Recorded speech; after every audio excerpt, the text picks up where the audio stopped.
اگر قرآن میں شفا یابی ہے تو ہم لوگ ادویات کو ہی کیوں زیادہ ترجیح دیتے ہیں؟ اللہ تعالیٰ نے کہا ہے کہ تم دعا کرو، دعا میں بڑی طاقت ہے، اور میں شافی ہوں، میں شفا دیتا ہوں۔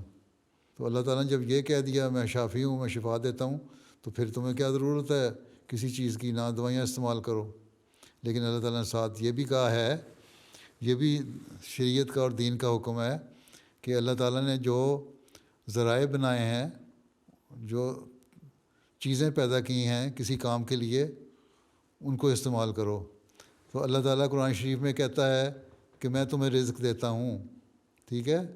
اگر اللہ تعالیٰ رزق دیتا ہے تو تمہارے ابا کیوں دفتر کام کرنے جاتے ہیں، کیوں جاب کرتے ہیں، یا کیوں اپنا کاروبار کرتے ہیں، کیوں لوگ ٹیکسی چلاتے ہیں، کیوں نوکریاں کرتے ہیں، کیوں ہوٹلوں میں کام کرتے ہیں؟ پیسے کمانے کے لیے۔ ماں بھی اور باپ بھی کام کر رہے ہوتے ہیں، کس لیے کرتے ہیں؟ اللہ تعالیٰ کہتا ہے میں رزق دیتا ہوں، آپ ہی رزق دے دے گا۔ اللہ تعالیٰ کہتا ہے تمہارے بچوں کو بھی میں رزق دیتا ہوں اور تمہیں بھی رزق دیتا ہوں، جانوروں کو بھی رزق دیتا ہوں، ہر ایک کو میں رزق دیتا ہوں، تو پھر ضرورت کیا ہے کام کرنے کی؟ پہلی بات تو یہ ہے کہ اس میں شفا ہے، روحانی شفا۔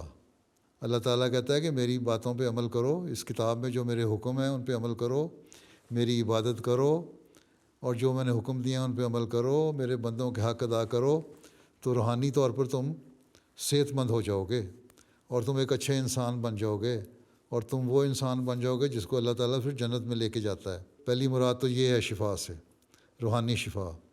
دوسرے، سورہ فاتحہ میں حدیث میں آتا ہے کہ بعض صحابہ دم کیا کرتے تھے سورہ فاتحہ کا، اور اس فاتحہ کے دم سے لوگوں کو شفا ہو جاتی تھی۔ ایک صحابی سے آنسر نے پوچھا تم کیوں کرتے ہو؟ انہوں نے کہا جی مجھے اللہ تعالیٰ کی جو صفات ہیں اس میں ساری موجود ہیں، اس لیے مجھے اچھی لگتی ہے، میں سمجھتا ہوں کہ اس میں شفا ہے۔ آنسر نے فرمایا تم ٹھیک کہتے ہو۔ تو جسمانی طور پہ بھی شفا ہوتی ہے، لیکن ساتھ ہی آنسر نے فرمایا کہ تمہیں علاج بھی کرنا چاہیے، کیونکہ جو علاج کے طریقے ہیں یا دوائیاں ہیں یا دوائیاں بنانے کے لیے جو عقل ہے وہ بھی اللہ تعالیٰ نے انسان کو دی ہے نا، اس لیے دی ہے تاکہ اس کو استعمال کرو، تو وہ بھی اللہ تعالیٰ کی نعمت ہے۔ اللہ تعالیٰ نے کہا ہے کہ دعا بھی کرو اور اسباب بھی کرو، جو طریقے ہیں ان کو بھی استعمال کرو۔ صرف دعا پہ زور دینا اور اسباب کو استعمال نہ کرنا یہ بھی غلط ہے، اللہ تعالیٰ کو آزمانے والی بات ہے۔ اور صرف اسباب پہ بھروسہ رکھنا اور دعا نہ کرنا یہ بھی غلط ہے، کیونکہ پھر انسان شیطان کی طرف چلا جاتا ہے، دیریا ہو جاتا ہے۔ اس لیے جو چیزیں اللہ تعالیٰ نے بنائی ہیں ہمارا یہ کام ہے ہر ایک کو استعمال کریں۔